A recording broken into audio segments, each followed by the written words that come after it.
Hi, this is Kipp McClurg, one of the pastors at Vestavia Hills United Methodist Church. I'm coming to you from our lighthouse building, and particularly in the electrical room where many of the panels come into the building. We're talking this week about powerlessness and our sense of powerlessness. And so often in life we feel like we have things under control, but somewhat like when an electrical storm comes by our home, it doesn't take long for us to realize that that was a bit of an illusion and that we don't have nearly the power that we thought we had. Our life can be altered very quickly, and our sense of it not being altered, or our sense of being able to control life, is more illusory than it is true. In our early years, we're quite aware that we don't have a lot of power. If we're children with older siblings or parents telling us what to do, we have a few choices, but not very many. But as we get older, suddenly we have more and more opportunities to kind of control our own destiny. I'll never forget the moment that I got to ride my bicycle to the store to buy candy all by myself. It was a huge marker that suddenly I had power in my life. If we're good parents, we want to encourage our children to explore that power and to take control of their life and to do good things with it. For in reality, there are a lot of things in life that only we can control and that only we have the power to overcome. But there is a moment at a spiritual level that as we become an adult, we begin to realize again that sense of power is an illusion. I mean, in reality, we're not in control of when we're born, to whom we're born. We're not in control of when we die or really how we die. We can have children, but we're not sure how that's going to happen, if they're going to have physical or mental challenges. They are going to have their own free will, and though we would like to control what they turn into, the reality is we don't control that. As we get older, we realize that it doesn't take very much for our health to suddenly turn, and where we thought we had control, suddenly we no longer have control. It's a hard spiritual lesson to learn that we don't have as much control and power as perhaps we imagined that we did. St. John of the Cross was a scholar and follower of Jesus who lived in Spain and the Iberian Peninsula. He talked a lot about the dark night of the soul, but he also talked some about attachments. And he said attachments are sort of precursors to having an addiction, but they're things that we get used to that make us feel comfortable, that we like.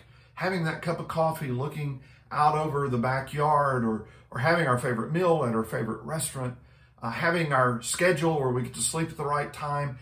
We get used to those things and we get attached to them, he would say. And those attachments, though they're not bad in themselves, they can really become, well, debilitating. Because the more we're attached to this world and its stuff and its routines and our routines, the less open we are to what God can do in our lives. The less aware that we are that God has other possibilities for us. And so we find ourselves trapped by the very things that bring us comfort.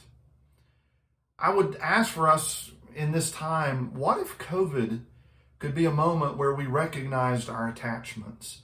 The things that were comfortable, that brought meaning to our lives, that were not bad, but that were missing.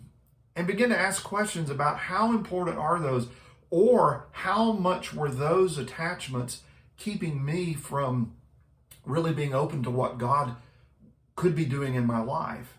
What are memberships or hobbies or social engagements that I had that were just draining my life of energy and draining my life of opportunity to do other things that have more eternal significance?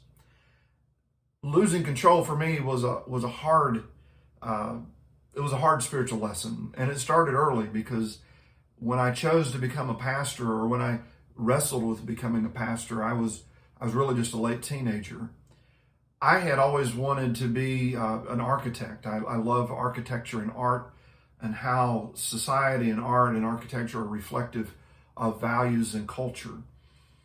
And so for me to make the shift to become a pastor was huge, because it meant I went to a different university. It meant that my whole sense of future was determined by that action.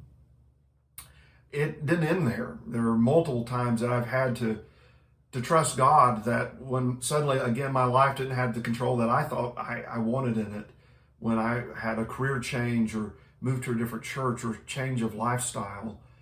Those have been continued moments where I've had to deal with the reality that I don't actually have as much control as I would like. But the interesting thing about control is what we learn from Paul in Philippians chapter 1:21. He is in prison. He is facing a death sentence. But Paul sees his imprisonment and all of the difficulty that went along with that as an opportunity to do something good for God. And so he says, for me to live is Christ, to die is gain, in Philippians 1:21. It took me a long time to understand that. For him, he had so long ago given up control of his life to God that what God did with him wasn't really relevant, as long as he was being a servant, a vessel of God.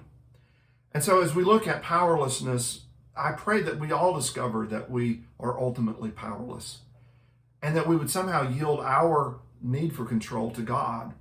And even if we face disease, and even if we face difficulty and we face loss, or even face death, that we recognize that in the bigger picture, we're just one of God's children that's been given a certain amount of time. We didn't choose when and where and how our lives will begin or end, but we can choose to give full control of our lives to God. Thanks for listening today. God bless you.